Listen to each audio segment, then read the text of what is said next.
¿Y usted? Aquí en el Ecuador, en pleno siglo XXI, es la guerra por el agua. Visión 360 está en una de las instalaciones de la NASA. Solamente aquí se han invertido cerca de 300 millones.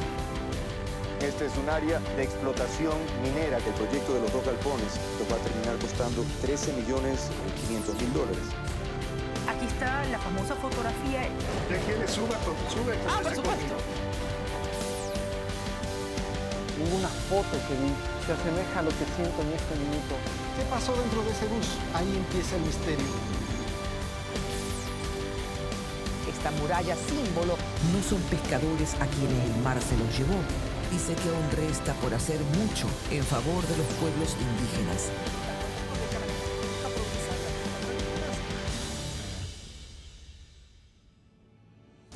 Amigos, bienvenidos. El anterior gobierno ofreció a Ecuador 8 proyectos hidroeléctricos. Sin embargo, de esas 8 obras, solo hay 3 operativas. Y en las entrañas de Coca-Cola Sinclair, la preocupación está latente. Expertos detectaron falencias en el equipamiento chino de la emblemática central. Las autoridades descartan que el proyecto pendiente de ser entregado esté en problemas. No obstante, hay quienes denuncian que las fallas ponen a la principal generadora de electricidad en un potencial riesgo. Hernán Higuera llegó a esta y otras obras para mostrarnos las hidroeléctricas a la luz.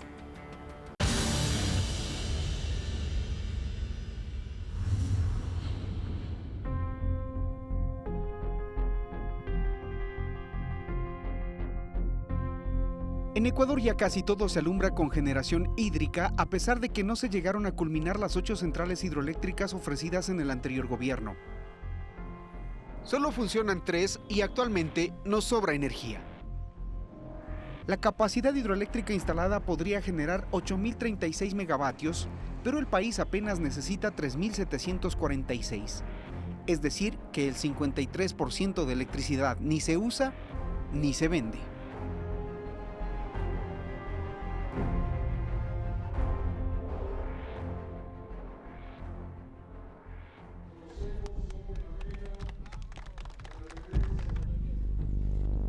Hace 2 años, Ecuador debía tener la matriz energética más eficiente del mundo. Así lo prometían. En 2016 tendremos 8 nuevas hidroeléctricas y tendremos la matriz eléctrica más amigable y más eficiente del mundo. De las 8, funcionan 3. Según el Ministerio de Electricidad, Coca-Cola Sinclair, Manduriacu y Sopladora. Otras 2 están en proceso de operación, Mina San Francisco y Delcy Tanizagua. Pero las otras 3 están con problemas contractuales, financieros y hasta de corrupción. Se trata de Mazar, Toachi Pilatón y Quijos. Estas 2 últimas inconclusas, abandonadas. $6.000 millones le invirtieron a la promesa de que Ecuador sea una potencia energética. Vamos a ser con esto exportadores de energía limpia y renovable, no solo autosuficientes, soberanos en energía eléctrica, en energía limpia y renovable, sino que vamos a exportar. Este es el cambio estructural más importante de la economía ecuatoriana. Ecuador aprovecha solo el 47% de su potencial de energía generada y entonces, ¿para qué se construían 8 hidroeléctricas? ¿A quién íbamos a exportar energía? ¿Por qué si hay demasiada electricidad no bajan las tarifas? Esas preguntas solo tienen una respuesta. En el afán de justificar las obras, se plantearon una serie de premisas que no tenían la investigación, el sustento apropiado, con la profundidad que debía realizarse para justificar obras multimillonarias que hoy el Ecuador está evidenciando con sobreprecios y con problemas de calidad. Se planteaba, por ejemplo, que íbamos a tener siderúrgicas, que iba a crecer la producción de cemento, que el transporte se iba a volver eléctrico en el Ecuador de la noche a la mañana, que las cocinas de inducción iban a reemplazarse en los hogares de ecuatorianos. La realidad es distinta y hasta frustrante. De las 3 nuevas hidroeléctricas que actualmente operan, la que más aporta es Coca-Cola Sinclair, con 1.500 megavatios. Aquí se capta el agua del río Coca que se filtra y se limpia en los desarenadores. El agua se conduce a un túnel de 25 kilómetros que cruza la montaña para ir a un embalse compensador construido del otro lado del macizo.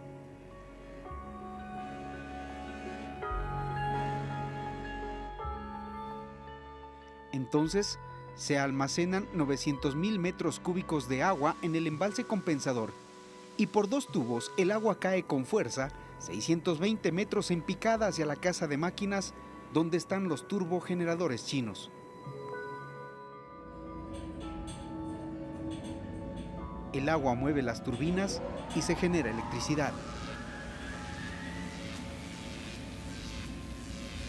Lo que hacemos es aprovechar la energía potencial debido a la altura para transformarlo posteriormente en energía cinética en casa de máquinas y luego a través del generador en energía eléctrica, que es la que ya entregamos a los abogados.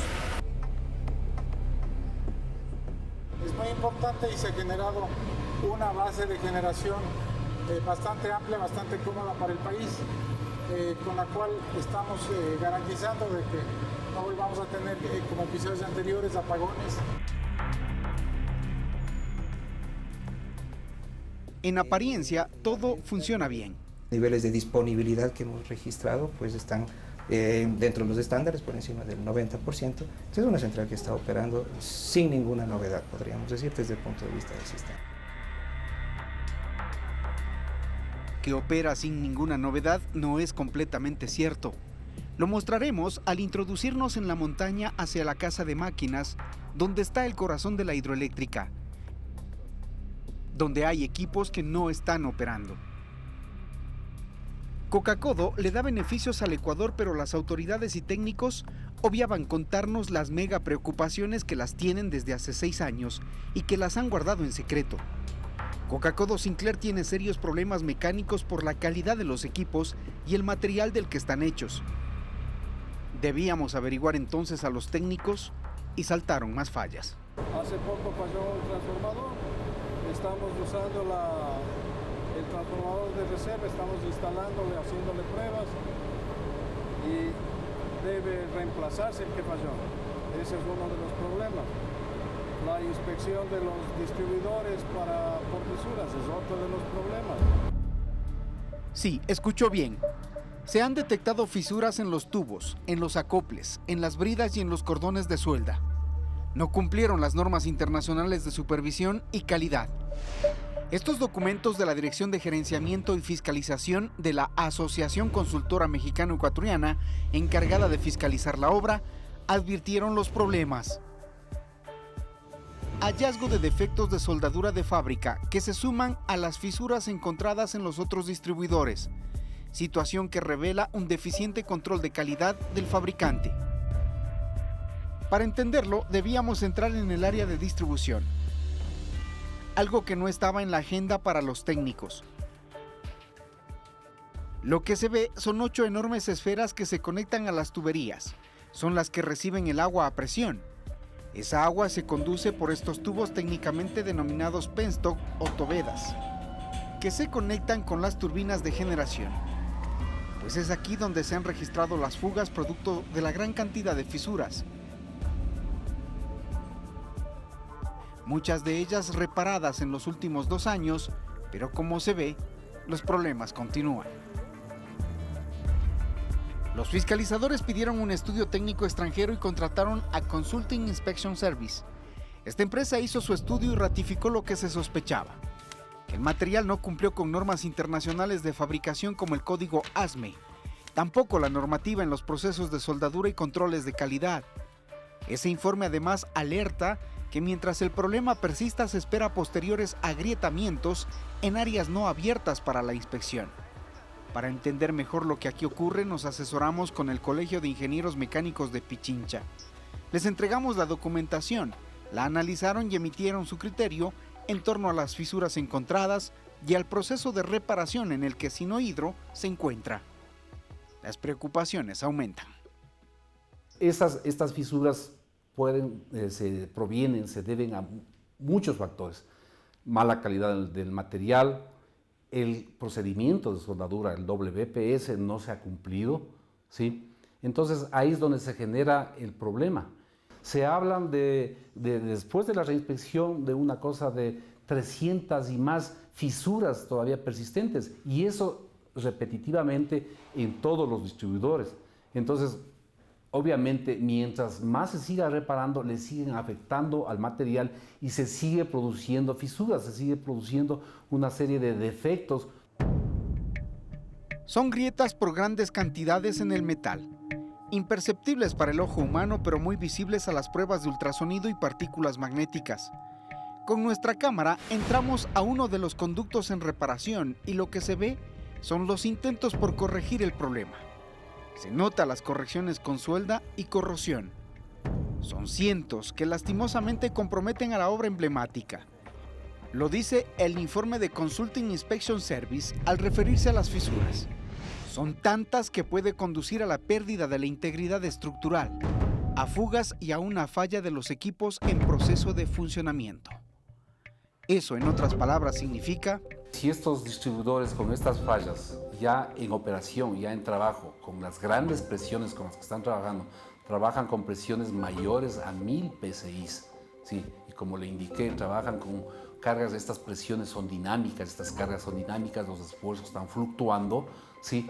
Entonces puede generarse una explosión que se puede dar, ¿sí? En esa magnitud yo pienso que sería muy grave.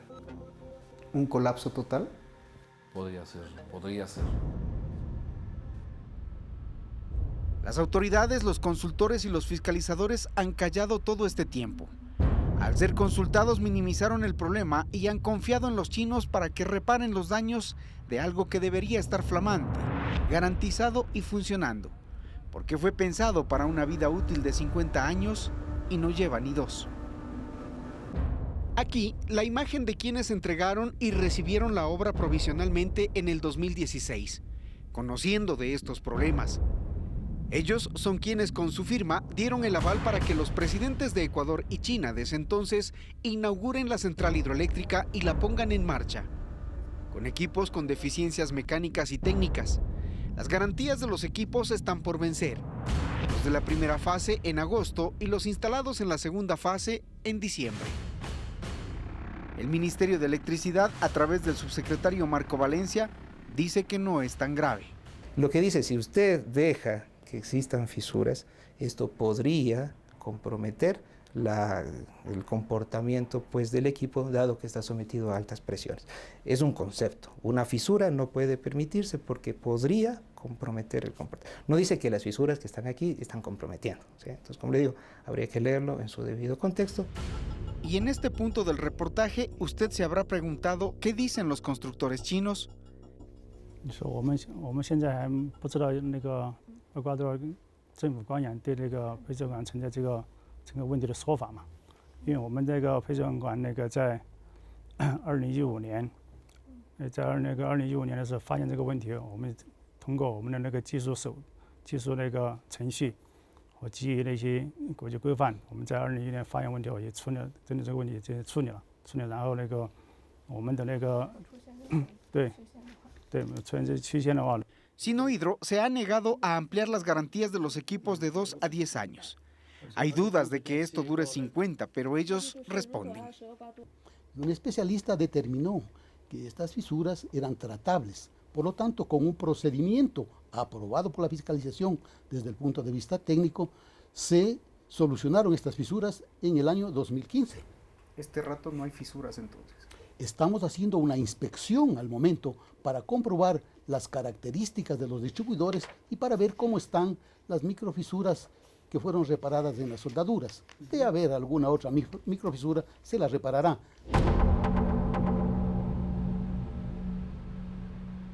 Según los propios técnicos de Coca-Cola Sinclair, las fisuras han seguido apareciendo en mayor número y el riesgo de una explosión con personal adentro es alto. Existe temor en esta obra emblemática por la que Ecuador le debe al Exim Bank de China $1.682 millones por el crédito para financiarla. Se la paga a un interés del 7% anual a 15 años plazo. Esa fue la condición para que Sinohydro se adjudique el trabajo. En esta central están invertidos $2.753 millones en una obra pensada y presupuestada en 1.979 millones. Ecuador pudo convertirse en una potencia energética, pero perdió la oportunidad. La corrupción, el silencio cómplice de funcionarios y los incumplimientos de las contratistas han convertido a los megaproyectos en verdaderas pesadillas. Es el caso de la hidroeléctrica Quijos, que debía estar generando 50 megavatios. La empresa nacional china de ingeniería eléctrica no cumplió normas técnicas y de ingeniería, por lo que Select EP terminó el contrato por 133 millones, aunque en la práctica costó 5 millones más, es decir, $138 millones, y quedó en un 46% del proyecto levantado. Lo que hay es obra civil que se tapa con la maleza. Aquí están los recursos del país. El túnel que debía llevar agua a los generadores debía tener 10 kilómetros. Apenas hicieron 4,5 y quedó a merced de la naturaleza con filtraciones de agua, al abandono.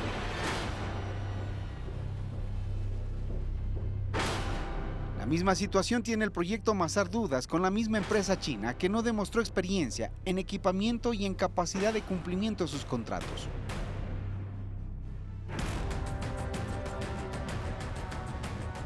Peor situación tiene la hidroeléctrica Toachi Pilatón, que durante los últimos 10 años ha pasado de mano en mano.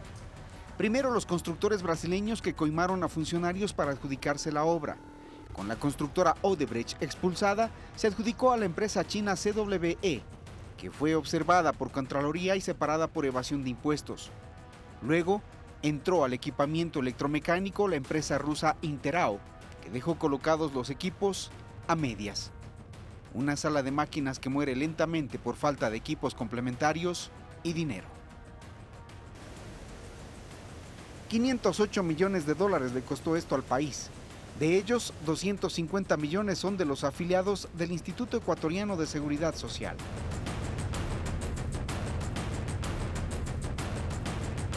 Y aún con la falta de estas centrales, Ecuador tiene energía de sobra. Colombia compró ocasionalmente $41 millones en energía al país, y Perú tiene sus propias termoeléctricas. Entonces, el Ecuador se ha quedado con un sueño truncado, con hidroeléctricas a medio hacer y con la central hidroeléctrica más grande en potencial riesgo.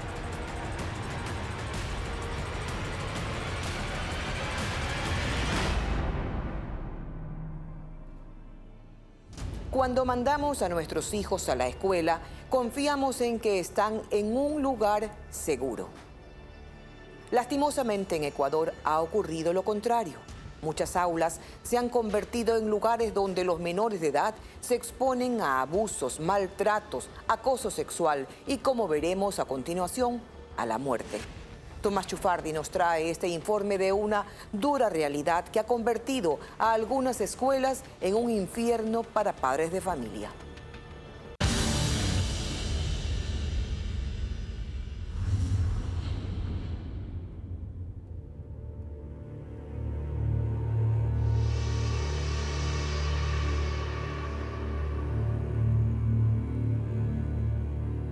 Mañana por la mañana, una alumna será acosada dentro del aula. Quizás no sea mañana, sino el día después o la próxima semana. Lo cierto es que ella estará sola enfrentando a un monstruo. Ni sus compañeros ni sus otros profesores se darán cuenta. Y si lo hacen, callarán. Mañana por la mañana, un maestro enseñará a esta chica cosas que no están dentro del pensum y la obligará a obedecer sus instrucciones. Le amenazará con castigos y malas notas. Mañana por la mañana, los pupitres, el salón de clases, el patio de la escuela, se transformarán en un infierno para ella, para él, para muchos.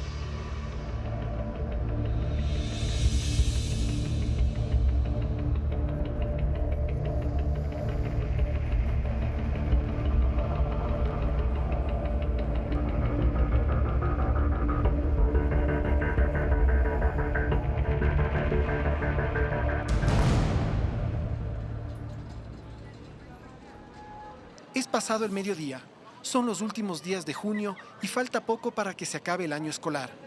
chicos y chicas salen en tropel por las puertas de su colegio, despreocupados, apurados y desenfadados.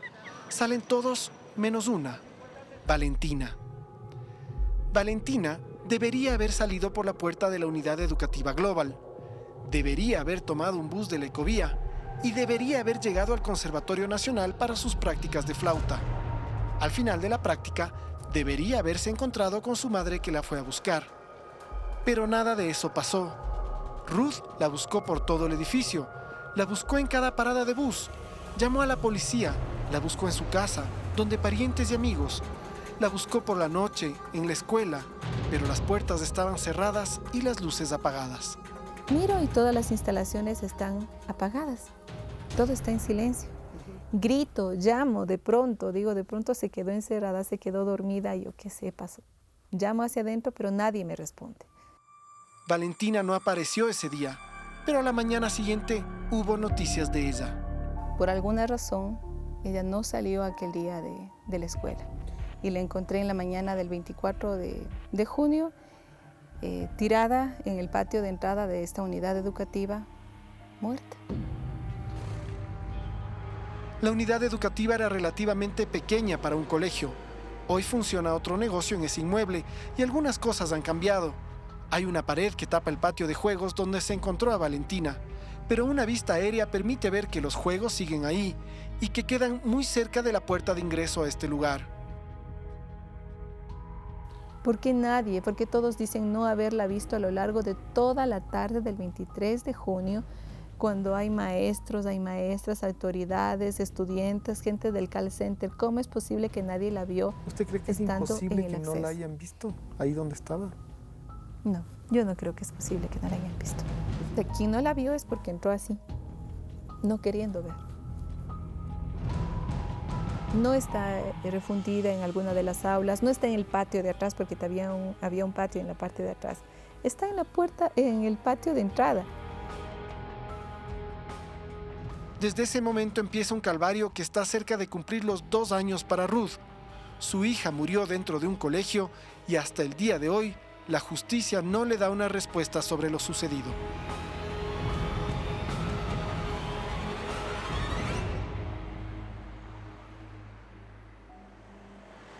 Según Ruth, en un inicio las investigaciones se llevaron como si se hubiese tratado de un accidente. La primera idea que se corre ahí es que Valentina estuvo jugando en la barra de juegos, se soltó, se golpeó y se murió. Lo que se llama muerte por precipitación. Esa es la primera idea que a mí me dan. Y lamentablemente los investigadores, los pocos elementos que recogen es con esta idea, que ya se vierte desde dentro de la institución educativa es lo primero. Así, palmeándome la espalda, diciéndome, señora, por lo menos que le quede la tranquilidad de que solo fue un accidente. Ahora hemos llegado finalmente a determinar que no fue un accidente. Valentina no se accidentó. Y más adelante también, al no poder probar, al no poder justificar que fue un accidente, hablamos entonces de un suicidio. Pero no fue accidente ni suicidio. Valentina fue asesinada y su mamá dice que esas investigaciones iniciales fueron una pérdida de tiempo que permitieron que se pierda evidencia vital para señalar al o los autores del crimen. Lo que es peor, según Ruth, una autopsia había determinado inicialmente lo que pasó con Valentina, pero inexplicablemente en ese momento no se investigó como un asesinato. Se hizo una primera autopsia a mi niña. En esa primera autopsia que fue hecha en horas de la tarde, ahí se me informa a mí que mi niña fue agredida sexualmente y que fue estrangulada. ¿Y por qué esa autopsia no la toman como algo definitivo? Pero más adelante este informe será cambiado. ¿Por qué?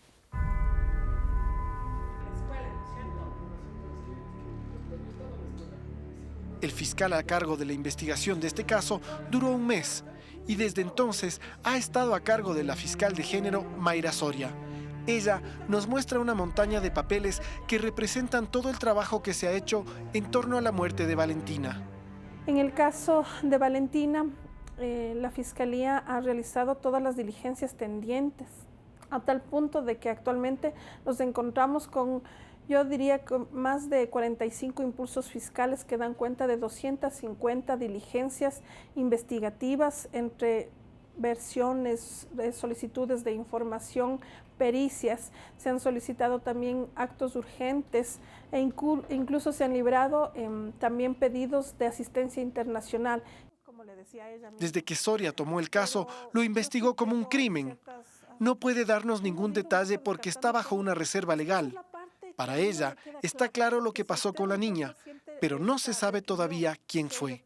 Si ya sabemos qué pasó, quién lo hizo, cuál fue el móvil de esa persona, y dentro de esas varias preguntas que pudieran hacerlo, ¿por qué a Valentina? ¿Por qué en la escuela? ¿Por qué en ese horario? Las preguntas que son las que faltan de contestar por los motivos por los cuales Fiscalía no ha formulado cargos. Es decir, que no tenemos todos los requisitos necesarios todavía para imputar a alguien la comisión de un delito. Como cualquier crimen, se necesitan atar todos los cabos para poder acusar a alguien. Sin embargo, hay un hecho que no tiene discusión dentro de este enigma y que es quizás el más grave y preocupante de todos: la muerte de una niña dentro de una escuela. Es preocupante porque el espacio escolar se supone que debería ser uno de los más seguros y en el Ecuador no lo es. Sibel Martínez ha trabajado 7 años en la prevención y atención a la violencia en contra de los menores de edad, pero se ha enfocado más al ámbito escolar, dada la gran cantidad de casos que han surgido en los últimos tiempos. Los colegios ofrecen o son lugares poco protectores e indiferentes. Y cuando hay lugares poco protectores e indiferentes, cualquiera que este sea, el hogar, ¿no es cierto?, la escuela, no sé, la iglesia, puede ser, ¿no es cierto?, cualquier cosa puede pasar. En esto coincide Paulina Ponce, cuya fundación brinda apoyo psicológico a niños y familias que han sido víctimas de abuso. Nosotros como fundación hemos estado interviniendo en estos temas ya por 6 años, entonces sabemos que es una realidad muy preocupante y que es enorme. Las estadísticas preocupan a los organismos internacionales porque es una situación que se debería declarar como emergencia nacional, que el lugar donde más se violenta a los niños es dentro de casa. El segundo lugar son las escuelas. Y esta dura realidad se hace palpable cada día en el Ecuador. Hace pocos días, autoridades de educación anunciaban la intervención del Colegio Municipal Benalcázar en Quito por un caso de violencia sexual entre estudiantes y 2 de acoso en el que está involucrado un docente. Nuevos casos de abuso sexual por parte de un maestro a estudiantes en una de las instituciones emblemáticas municipal de la capital. Las autoridades del Ministerio de Educación lo confirmaron. 2 denuncias de presunción de acoso sexual por parte de un docente. A finales del año pasado, hubo un doloroso destape donde se dio a conocer casos similares en varias instituciones, generando indignación en la sociedad. Y aunque el gobierno y otros sectores reaccionaron para atender el problema, el abuso en las aulas no se detiene. El primer boom nos llama la atención a todos, exigimos, luchamos, peleamos. Y luego, pues, lastimosamente, se vuelve parte de nuestra cotidianidad. Lo vemos como intrascendente, inocuo. Entonces nos dolió el primero. 41 ya fueron bastantes y nos llamó la atención, pero de ahí tenemos más de 500 víctimas. Y lo decimos todo el tiempo porque es necesario que la gente lo sepa. Y no logramos movilizarles. Las cifras son escalofriantes y van en aumento, no necesariamente porque esté creciendo el delito, sino porque ahora hay menos miedo para denunciar. El Ministerio de Educación afirma que desde 2014 hasta mediados de marzo del 2018 se registran 2.673 denuncias de delitos de violencia sexual detectados en el sistema educativo. Los delitos cometidos por personas que se encuentran dentro del sistema educativo ascienden a 1.531 y los cometidos por personas que no pertenecen al sistema son 1.142 casos. Es increíble el número de menores afectados y al mismo tiempo inaudito que no existan registros previos al 2014. Da a pensar que a las autoridades de ese entonces no les parecía importante el problema. Yo sí insisto que deberíamos declarar en emergencia el sistema educativo, porque es la única forma de hacer cambios estructurales, que es lo que se necesita. De lo contrario, seguiremos dando vuelta en círculos. En el ministerio tienen muy claro que el problema es mayor y que las estadísticas no reflejarían la realidad, ya que al ser un tema sensible, existe mucho recelo al momento de denunciar. Se puso en marcha el Plan Nacional de Convivencia Armónica y Cultura de Paz con una campaña que se llama Más Unidos, Más Protegidos, que más allá de una campaña es decirle a la sociedad cero tolerancia e impunidad a los delitos sexuales dentro de las instituciones educativas, pero también a todo tipo de vulneración de derechos de los niños y niñas. Según Montalvo, el ministerio ha intervenido con acciones en toda la comunidad educativa para frenar el tema, incluyendo pruebas psicológicas a los maestros. Dentro de este proceso, más allá del tema de conocimientos, sí se realizan unas pruebas psicológicas y unas pruebas de personalidad. Entonces hay una serie de elementos en estas pruebas que quiero ser maestro que ya te permiten identificar ciertos rasgos de personalidad para los docentes. Mis partes íntimas son... También se están realizando campañas de concientización por varios medios. Mis partes íntimas son vagina, busto y el trasero. Estas son mis partes íntimas y nadie las puede tocar. Ni yo debo tocar las partes íntimas de nadie. Pero para Martínez, estas acciones no son suficientes. Ahora, las medidas que se han tomado considero que son parche. La impunidad perpetúa el abuso en cualquiera de sus manifestaciones. Si nosotros no sancionamos como tiene que ser, si no damos un ejemplo, ¿no? En estos temas, estas y demás cosas seguirán pasando. ¿Qué más debe pasar después de la muerte de una niña para que hagamos algo en el sistema educativo? No entendemos y sin embargo seguimos en esta situación. El hecho de que se vulnere un derecho como el de esta chiquita Valentina Cosillos nos tiene que importar a todos, porque están siendo vulnerados los derechos de todos, de nuestros hijos. En el momento en que un niño no es protegido, no se vulneraron solo sus derechos, sino de los nuestros como sociedad. El colegio donde murió Valentina fue clausurado por errores administrativos. Faltan 2 meses para que se cumpla el plazo de investigación del caso o podría quedar como una muerte indeterminada. La fiscal Soria asegura que eso no sucederá. Si bien es cierto, el Código Orgánico Integral Penal establece un plazo de 2 años para delitos como el que estamos investigando y es el caso de esta entrevista, no es menos cierto de que las víctimas, la sociedad, cualquier persona tenemos derecho a conocer la verdad. Entonces no es que va a pasar los 2 años y Fiscalía diga, ¿sabe qué? Como no hemos logrado establecer qué pasó, entonces vamos a archivar el proceso. No es así. Lo que sí Fiscalía va a luchar es en contra de la impunidad. Y aunque nos tome más tiempo del que legalmente está establecido, nosotros vamos a hacerlo. Y serán los jueces los que digan si es que hubo la necesidad o no de extender el tiempo de la investigación. Los padres ponemos en manos de las instituciones educativas mucho más que la preparación académica de nuestros hijos. Confiamos sus vidas en ellas. Si sus derechos y su supervivencia corren más riesgo adentro de una escuela que afuera, ¿cómo podremos tener un minuto de tranquilidad en nuestras vidas? Esa tranquilidad es la que ya nunca tendrá Ruth, quien sabe que su hija no volverá de clases y ahora solo espera una cosa. En el caso de mi niña, de Valentina, lo que quiero es la verdad. Sea quien sea que tenga la responsabilidad sobre su muerte, que asuma esa responsabilidad.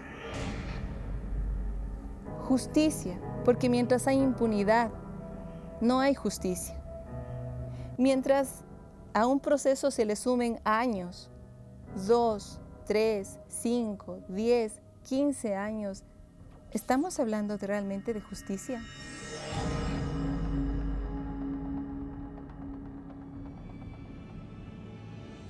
El protagonista del siguiente reportaje tiene 22 años y ha conseguido tener éxito en todo aquello que se ha propuesto. Es un deportista consumado, campeón nacional de equitación y como si fuera poco también es un pintor autodidacta. Se llama Benny Sotomayor y además es autista. Aquí su historia con María Cecilia Largacha.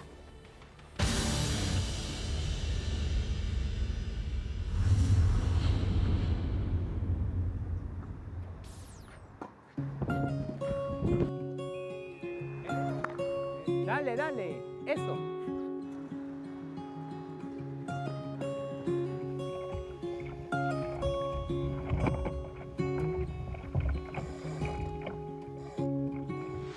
a una familia con un diagnóstico de esos que cambian la vida entera.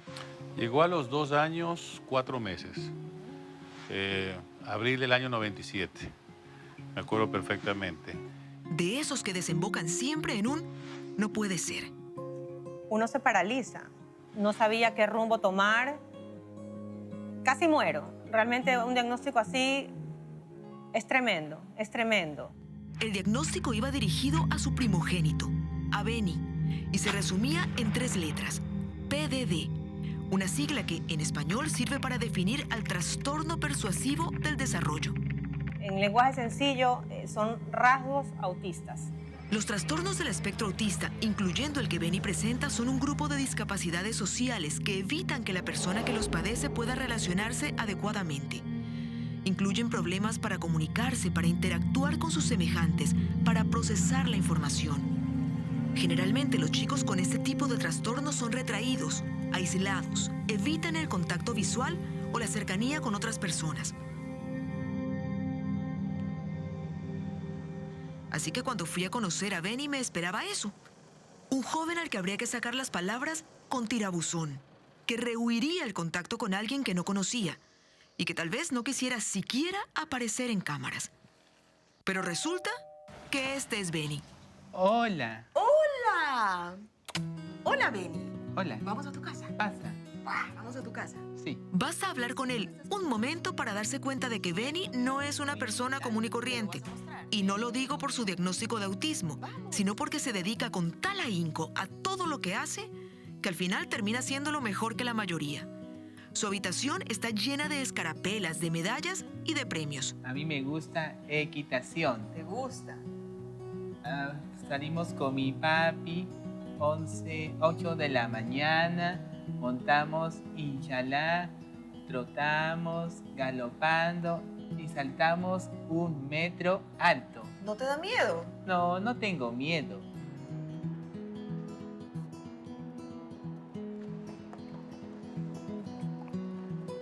Lo interesante es que cuando Benny tomó contacto por primera vez con un caballo, nunca nadie hubiera pensado que iba a tener un futuro en la equitación. Porque él le tenía terror a los animales. Hace algunos minutos hablábamos de exponerlos, llevarlos, hacer cosas diferentes.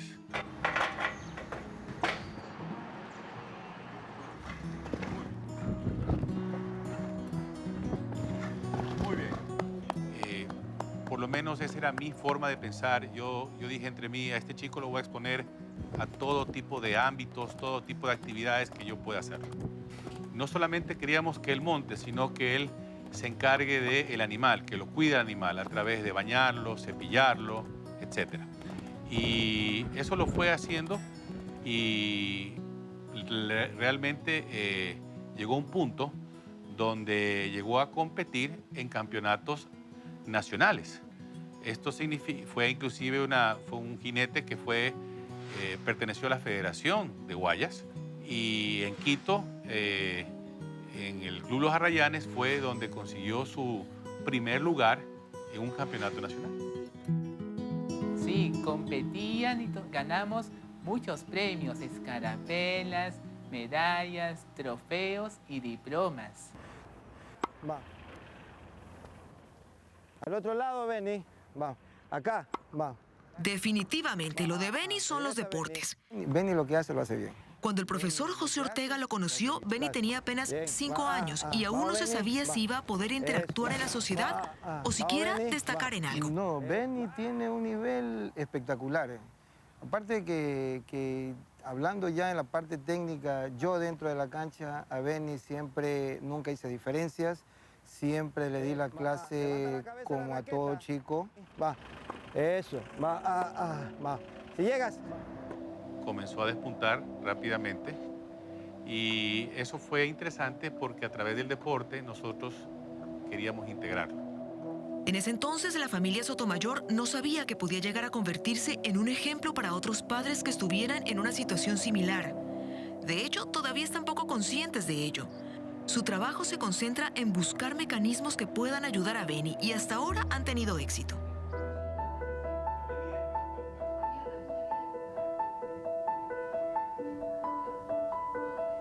Una familia muy confiable, con mucha confianza sobre nosotros, y con él un chico que tenía unos hábitos de trabajo que se lo habíamos enseñado, obviamente, porque esos son los chicos con esas características. Hay que enseñarles un poco todo.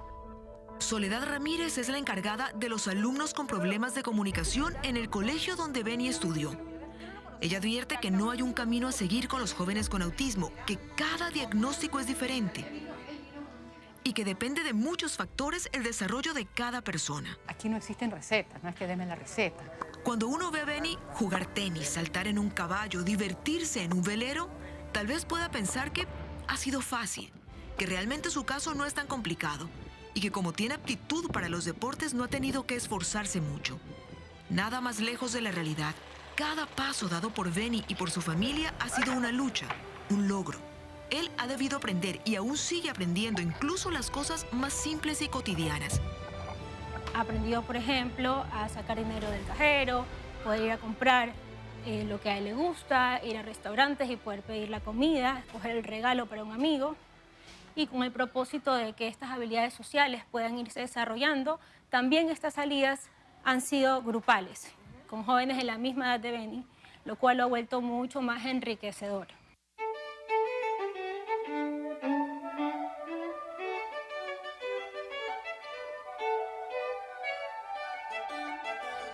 Ya. ¿Ahorita estás pintando un cuadro? Sí, ya terminé con los búhos y estoy haciendo una cabaña victoriana. ¿Me la muestras? Sí. Vamos. ¿Quieres mostrar? Vamos. Vamos. Vamos.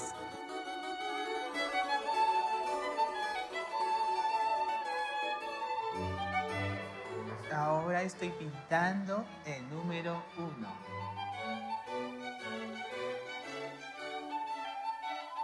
No le veía ninguna aptitud realmente hacia la pintura ni hacia el dibujo.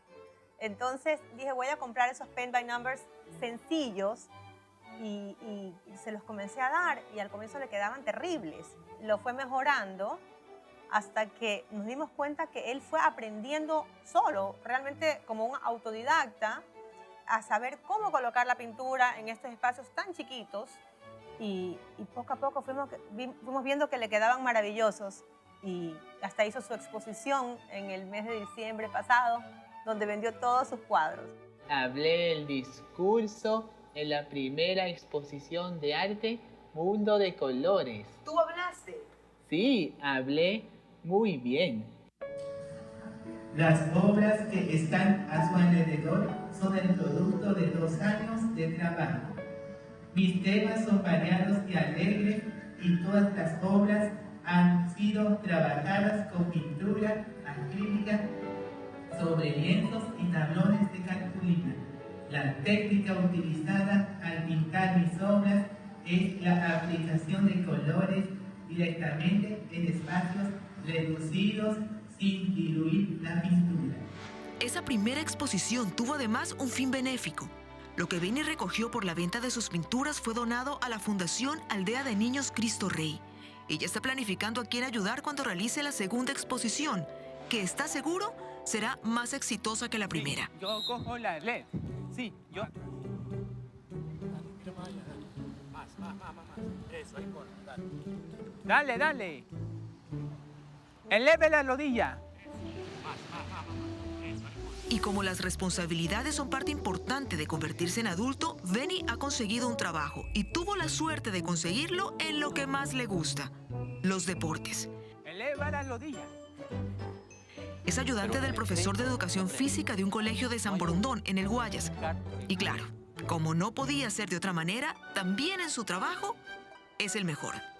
El testimonio de vida de Ben es un ejemplo de lucha, un ejemplo de apoyo.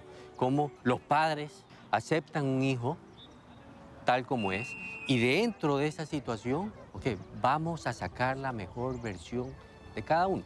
Y Ben da un ejemplo de superación, de disciplina, ¿no? Porque lo que él se propone, ahí, lo lucha y lo consigue. Con estos chicos no puedes ser conformista. Tienes que probar diferentes cosas. Ser creativo. Ser creativo, ver qué puedes hacer. si es la pintura, si es armar un rompecabezas, si es el paseo, exponerlos a diferentes cosas. Saquen al chico, trátenlo como cualquier otro chico. Salgan de ese esquema. Estos chicos tienen un mundo, normalmente se retraen. Hay que abrirles ese mundo, exponerlos a otras situaciones. Incomodarlos. Suena duro, pero hay que incomodarlos. Ese es parte del proceso para que puedan llegar a ser sociables, que puedan llegar a ser comunicativos. A Benny, en ese sentido, siempre lo incomodamos. Ya nos han dicho que no hay recetas, que cada chico es diferente de otro. Pero lo que Benny ha conseguido, lo que sus padres han conseguido, es una muestra de que siempre hay un camino y que conformarse no es una opción. ¿Que cuál es el futuro de Benny? Nadie lo sabe. Tal vez gane nuevos campeonatos, tal vez siga pintando, tal vez descubra habilidades nuevas.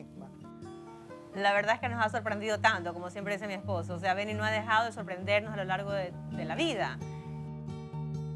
Ella dice que lo realmente importante es que ha conseguido lo que cualquier madre quiere para su hijo. Simplemente que sea feliz.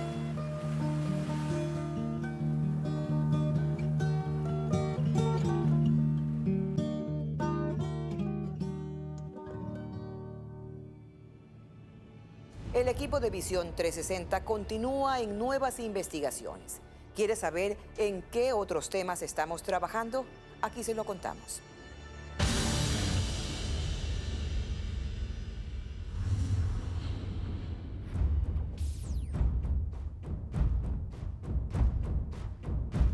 Es el último corredor que une los ecosistemas andinos con los ecosistemas amazónicos. Esta conexión está perdida. El único sitio donde todavía se conserva es aquí, en el Alto Nangaritza.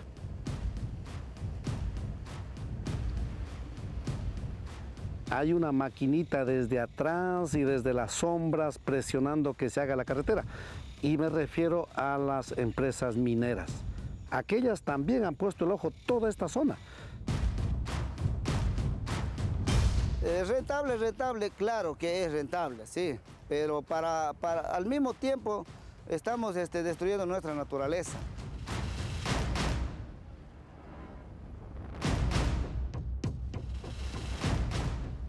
Si en algo hemos fallado tal vez como Estado, independientemente del gobierno de turno del que se hable, es precisamente en educar y en informar a la población sobre qué implica hacer minería.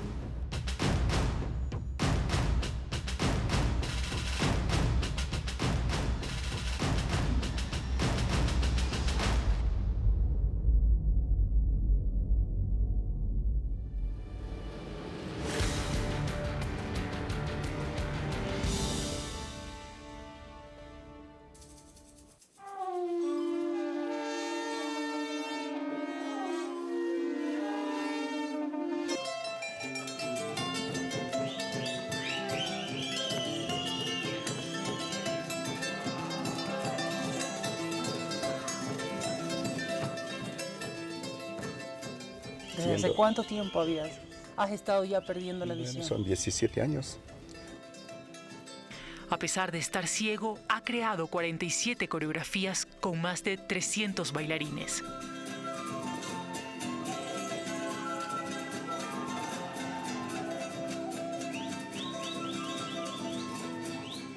No es cuestión de implementar memorias, sino de recuperar la memoria de nuestro pueblo.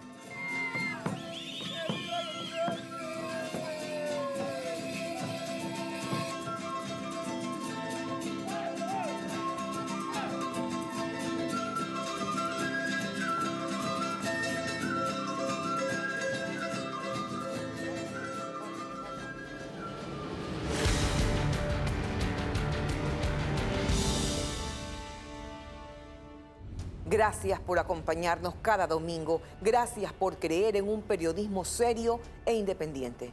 Con su sintonía en Visión 360, ratificamos por 5º año consecutivo nuestro compromiso con la verdad, porque siempre hay más historias que contar, más periodismo por hacer. Un abrazo. Seguimos adelante.